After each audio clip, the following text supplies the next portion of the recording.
نحمده ونصلي على رسوله الكريم.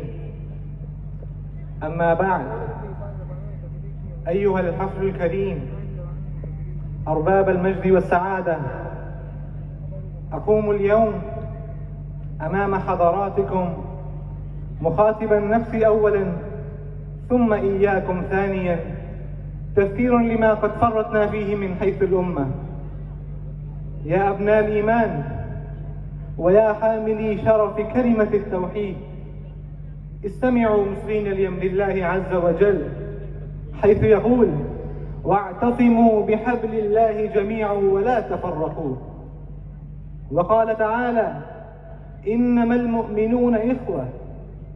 والسؤال الذي يجب أن يهز وجدان كل مسلم اليوم: أين نحن من هذه الوحدة الربانية؟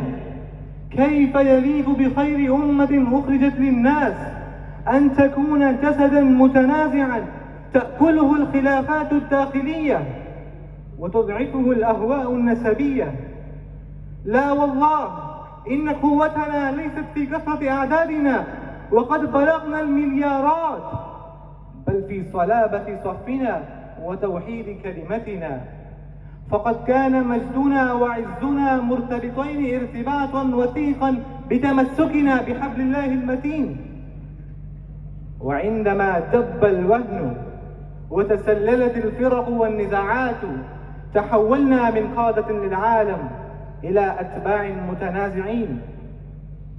Değerli arkadaşlarım, birlik bir toplumun ayakta kalmasını sağlayan en önemli değerdir.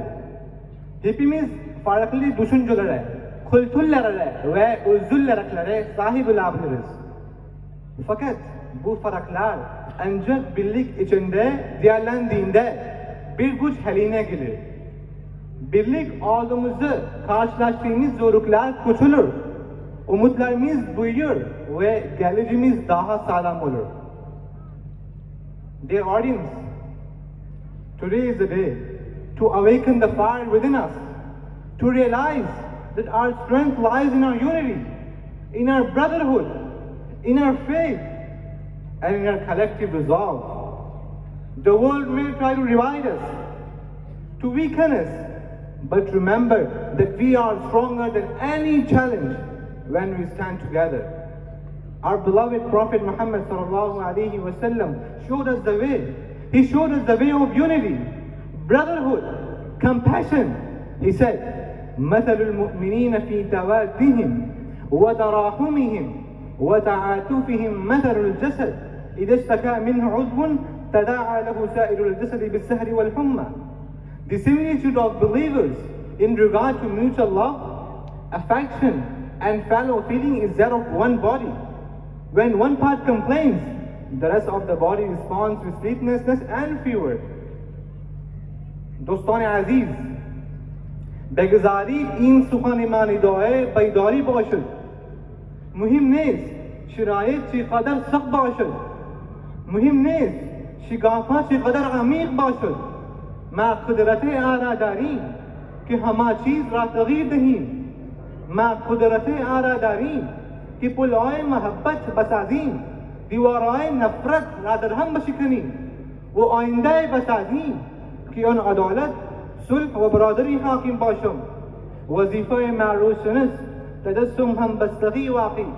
بگذارید جهان شاهد قدرت تحول آفرینی و زیبای امت متحد باشد.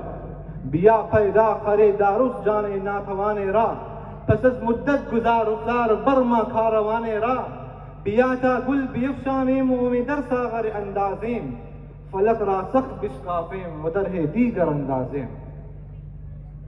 सामीन मोहतरम, हम महज अफराद का मजमुआ नहीं बल्कि एक आलमी तमद्दुनी क़ुव्वत हैं।